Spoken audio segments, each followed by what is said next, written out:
మాదిగలు బ్రాహ్మణుల మధ్యలో ఒక యుద్ధంగా మారుతుంది అని చాలా మంది అనుకుంటున్నారు.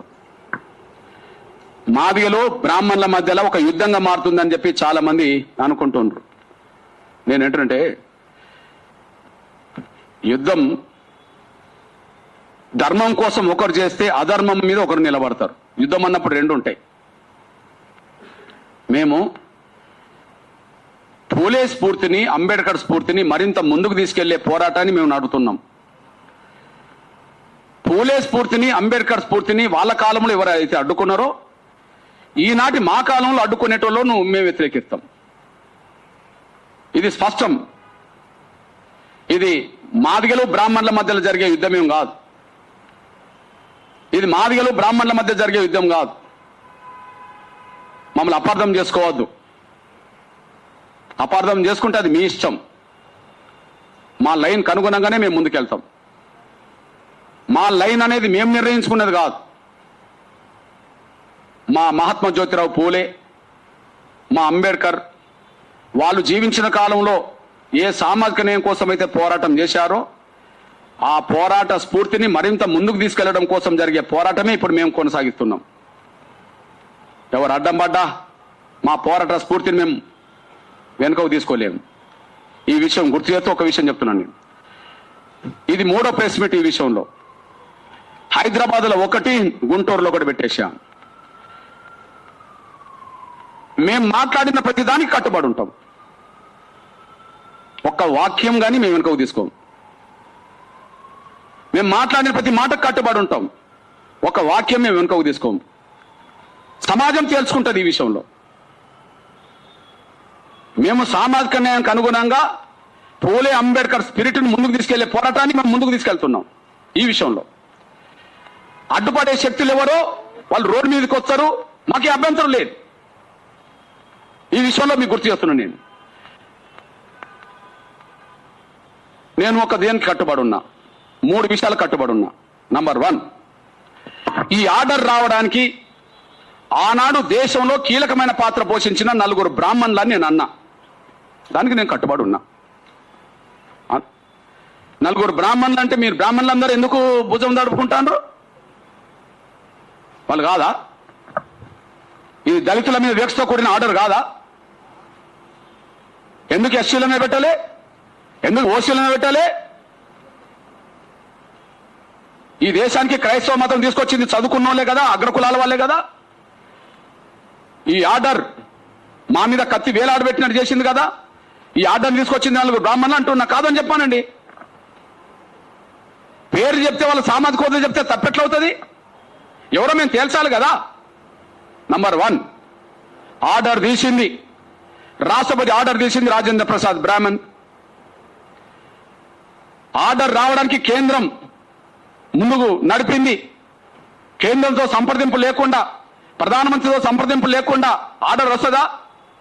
ఆనాడు కేంద్ర ప్రభుత్వానికి నాయకత్వం వహించింది ప్రధానమంత్రి జవహర్లాల్ నెహ్రూ బ్రాహ్మణ్. దళిత క్రైస్తవులకు రిజర్వేషన్ వర్తించొద్దు అని చెప్పి ఆనాడు రాజ్యాంగ సభలో సలహాదారు కమిటీలో కీలకమైన పాత్ర పోషించిన హిందూ మహాసభకు సంబంధించిన వ్యక్తి బ్రాహ్మణ్ మున్షి. ఈ దేశంలో దేశ క్రైస్తవుల తరపున మాకు ఎలాంటి రిజర్వేషన్లు వద్దు, అని చెప్పి, మాకు రిజర్వేషన్లు అవసరమే లేదని చెప్పి, వద్దని చెప్పి ఆనాడు గట్టిగా మాట్లాడిన హెచ్టి ముఖర్జీ బ్రాహ్మణ్. రాష్ట్రపతి ఆర్డర్ తీశాడు. ప్రధానమంత్రి దానికి అనుగుణంగా ముందుకు నడిపించాడు. క్రైస్తవుల పేరుతో ప్రతినిధి ముఖర్జీ రిజర్వేషన్ వద్దన్నాడు. హిందూ మహాసభ పేరుతో మున్షి బ్రాహ్మణ్ ఎస్సీ క్రైస్తవులకు రిజర్వేషన్ వద్దన్నాడు. మేము 4 పేరు చెప్తే తప్ప, వాళ్ళు బ్రాహ్మణులే. వాళ్ళు 4 పేరు చెప్తే తప్ప వాళ్ళు బ్రాహ్మణులే కదా. హిందూ ప్రతినిధి మీరే, క్రైస్తవ ప్రతినిధి మీరే, ప్రధానమంత్రి మీరే, రాష్ట్రపతి మీరే. ఎవరికి వర్తింపజేయని ఆర్డర్ మా మెడ మీద కత్తి పెట్టేలాగా చేసి తీసుకొచ్చింది మీరే. 4 బ్రాహ్మణులే ఈ ఆర్డర్ రావడానికి కారణం వాళ్ళే కుట్రదారులు అంటున్నా. మేము ఈ మాట ఎందుకు ఉపసరించుకుంటాం? అవసరం ఏంటి? 100% 1000 సార్లు చెప్తాం వాళ్ళు నలుగురు బ్రాహ్మణులే అని. ఒక్కసారి కాదు 1000 సార్లు చెప్తాం వాళ్ళు నలుగురు బ్రాహ్మణులే అని. కాదని చెప్పండి, అంతేగాని ఇంకో తిరగబోవద్దు. నంబర్ 1. నంబర్ 2, రెండోది, అసలు కుల వ్యవస్థ లేని సమాజం రావాలి. అసలు కుల వ్యవస్థను రద్దు చేయండి. ఎవరు రిజర్వేషన్లు అడగరు, ఎవరు ఏం అడగరు అని అంటున్నాం. కుల వ్యవస్థ వల్లనే కదా రిజర్వేషన్లు వచ్చినాయి.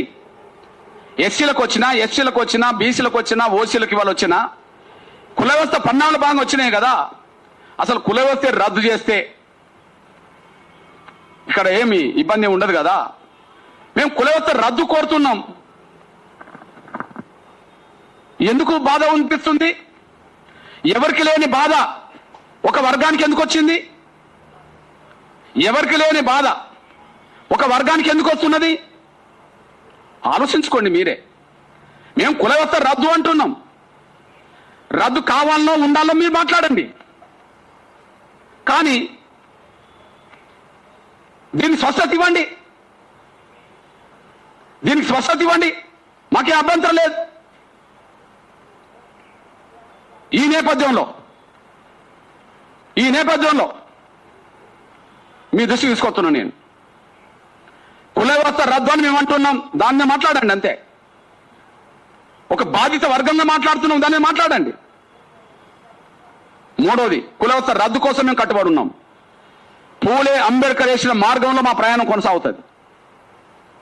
మేము దాన్ని కట్టుబడి ఉన్నాం, దాన్ని ముందుకు నడిపిస్తాం. మీకు బాధ ఏంది, ఇబ్బంది ఏంది మాట్లాడండి. కుల వ్యవస్థ కొనసాగాలన్నా, కుల వ్యవస్థ రద్దు కావాలా? మేము అంటున్నాం, ఈ దేశ కుల వ్యవస్థ వల్లనే మేము అస్పృశ్యులంగా గుర్తించబడ్డాం.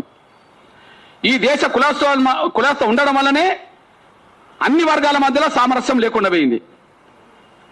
భారతీయులమనే స్పృహ కంటే, అందరూ హిందువులమనే స్పృహ కూడా కంటే, మేము పలాని కులమనే స్పృహే కుల చైతన్యం కులం ఇచ్చేసింది. దానివల్ల ఏ రెండు కులాల మధ్యలో సాంఘిక సమానత్వం లేకుండా పోయింది. దానివల్ల భారత ప్రజల మధ్యలో ఐక్యత లేకుండా పోయింది. ఆ ఐక్యత లేకుండా పోవడం వల్ల భారతదేశం అఖండ భారత్ పోయింది. బ్రిటిష్ ఇండియా కాలం నాటి ఇండియా పోయింది. ఇప్పుడు మిగిలిన ఇండియా ఉన్నది. ఈ ఇండియానన్నా కాపాడుకోవాలంటే కుల వ్యవస్థ రద్దు కావాలని కోరుతున్నాం. ఉన్న ఇండియానన్నా కాపాడుకుంటే కుల వ్యవస్థ రద్దు కావాలని కోరుతున్నాం. మీరు ఉన్న ఇండియాను కాపాడదలుచుకున్నారా, మళ్ళీ విచ్ఛిన్నం చేయదలుచుకున్నారా?